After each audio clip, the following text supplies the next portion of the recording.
ಅವ್ರನ್ನ ಮಾತಾಡಿಸಿದ್ರೆ ಸಾಕು ನಾವು ಧನ್ಯರಾಗ್ತೀವಿ. ಅವ್ರ ನೆರಳು ಬಿದ್ದರೆ ನಾವು ಧನ್ಯರಾಗ್ತೀವಿ. ಯಾಕಂದ್ರೆ ಭಗವಂತನ ಪ್ರತಿ ಛಾಯೆ ಅದ. ಹಂಗೆ ಭಗವಂತ ಹೇಳ್ತಾನೆ ಪಾರ್ವತಿಗೆ, ಹೇ ಪಾರ್ವತಿ, ನಾನು ನೀ ಹುಡುಕಾಡುವ ಸ್ಥಾನದಾಗ ಸಿಗಂಗಿಲ್ಲ, ನನ್ನ ಭಕ್ತರು ಎಲ್ಲಿದ್ದಾರೆ ನೋಡಿ ಅಲ್ಲಿ ಬರ್ಬೇಕು ನೋಡಿ ನೀವು. ಹಂಗಾರ ಆ ಭಗವಂತನ ಭಕ್ತರ ನೀವೆಲ್ಲರೂ ಅಲ್ಲೇ ಇಲ್ಲೆಲ್ಲ ಪ್ರತಿ ತಿಂಗಳು ಬಂದು ಇಷ್ಟೆಲ್ಲ ಹುಣ್ಣಿಮೆ ಕಾರ್ಯಕ್ರಮ ಮಾಡ್ತೀರಿ, ಇಷ್ಟೆಲ್ಲ ಸತ್ಸಂಗ ಮಾಡ್ತೀರಿ, ಇಷ್ಟೆಲ್ಲ ಆಧ್ಯಾತ್ಮಿಕ ಚರ್ವಿತಿಯವರು. ಅದ್ರಾಗ ಈ ಊರಂತೂ ಮೊದಲಿನಿಂದ ಆಧ್ಯಾತ್ಮಿಕ ಕ್ಷೇತ್ರ. ಭಜನ ಅತ್ಯಂತವಾಗಿರ್ತಕ್ಕಂಥ ಕೀರ್ತನೆಗಳಾಗಲಿ, ನಾಟಕಗಳಾಗಲಿ, ಕಲಾ ಕ್ಷೇತ್ರಗಳಾಗಲಿ ಎಲ್ಲವೂ ಪ್ರಸಿದ್ಧವಾಗಿರ್ತಕ್ಕಂಥ ತುಲ್ಯ ಕ್ಷೇತ್ರ.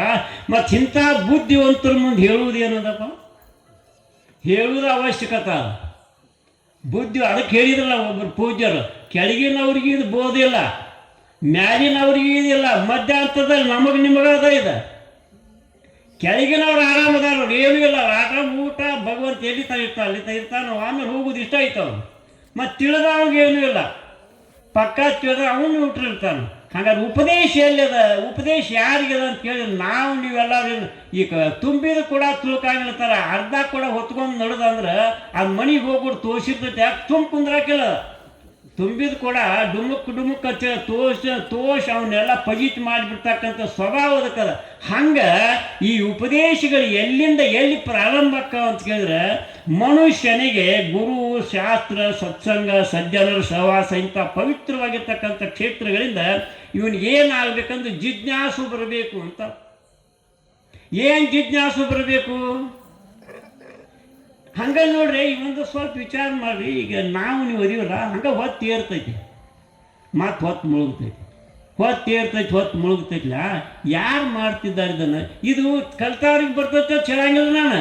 ನೀವು ಪುಣ್ಯ ಬಳಸ್ಕೊಂಡು ಹೋದ್ರೆ ಅಂದ್ರೆ ಸತ್ಸಂಗ ಆದಿಗಳೇ ಮಾಡಿರ್ತಕ್ಕಂಥ ನೀವು ಪವಿತ್ರ ಪುಣ್ಯ ಏನು ಮಾಡ್ತೈತೆ ಅಂದ್ರೆ, ಇಲ್ಲೇ ಗುರು ಹೊಸರು ಅಂತಂದ್ರೆ ಇಲ್ಲೇ ಸೌದತ್ತಿ ತಾಲೂಕಿನಾಗ ಅಲ್ಲೊಬ್ಬ ಆ ಅತ್ತಿ ಮನೆಗೆ ಹಳೆ ತನಕ ಬಂದಿದ್ದ ಮಲ್ಲಪ್ಪ. ಏನು ಸಾಲಿನ ಕಲ್ತಿಲ್ಲ ಬಂದಿದ್ದ. ಅವಾಗೇನು ಅನಿಸ್ತಿ, ಇದ ಎಳಮಸಿ ಸುತ್ತಮುತ್ತಲು ಏನು ಕಪ್ಪು ಹೊಡಿ ಹಾಕಿರ್ತಾವೆ ಹಿಂದೆ ಮುಂದೆ. ಅವಾಗ ಹೊಲ ಕಾಯಕ್ಕೆ ಹೋಗಿದ್ದ, ಅವ್ರ ಅತ್ತಿ ಹೊಲ ಕಾಯಕ್ಕೆ ಹೋಗಿದ್ದ, ಅಲ್ಲೇ ಮಗಳು ಕೊಟ್ಟಿದ್ದ, ಅಲ್ಲೇ ಇದ್ದ.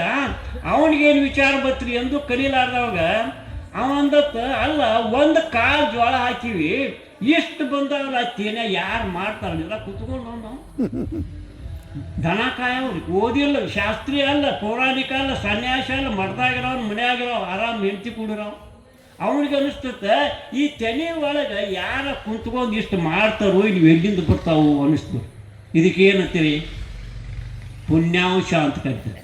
ಆ ಪುಣ್ಯ ಇತ್ತರ ಮನುಷ್ಯನಿಗಿಂತ ಸುವಿಚಾರಗಳು ಬರ್ತಾ ಇದ್ದಾವೆ.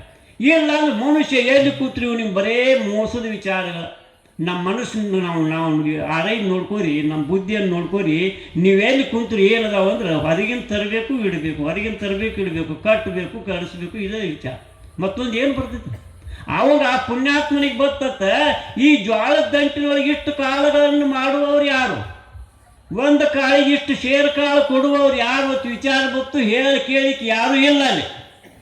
ಆವಾಗ ಆ ಊರಾಗ ಬಾಬಾ ಗದ್ದೆ ಇರುತ್ತೆ, ಪ್ರಕರಣ ಶಾಸ್ತ್ರ ಬಿಡಿಸಿರ್ತಕ್ಕಂಥ ಮಹಾನ್ ಪಂಡಿತರು ಬಂದಿದ್ರು. ಅವನಿಗೆ ಅನಿಸ್ತತ್ತ ಆ ಶಾಸ್ತ್ರಿಗಳ ಕಡೆಗೆ ಹೋದ್ ನಾವು ಗೊತ್ತರು ಸಿಗಬಹುದು ಅಂತ.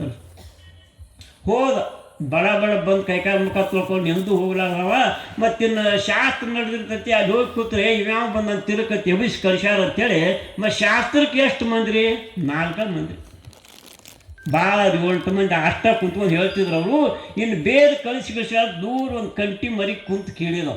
ಏನು ಅವ್ರ ಪ್ರಕರಣ ಗ್ರಂಥಗಳು ಬಿಡಿಸ್ತಾ ಇದ್ರು. 1 ದಿವ್ಸ ಕೇಳಿದ್ದು, 2 ದಿವ್ಸ ಕೇಳಿದ್ದು, 3 ದಿವ್ಸ ಕೇಳಿದ, 4ನೇ ದಿವ್ಸಕ್ಕೆ ಭಾವ ಸಮಾಧಿ ಆಗ್ಲಿಕ್ಕತ್ತವು.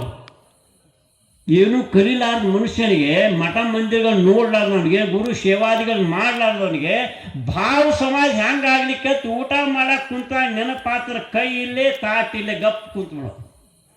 ಕಸ ಕಾಸು ಮಾಡಿ ತೈ ಮೇಲೆ ಬುಟ್ಟಿ ಹೊತ್ಕೊಂಡು ಹೋಗೋ ಮುಂದೆ ನೆನಪಾತ್ರ ಬುಟ್ಟಿಯಲ್ಲೇ ತಾಲೆ ನಿಂತು ಬಿಡೋ.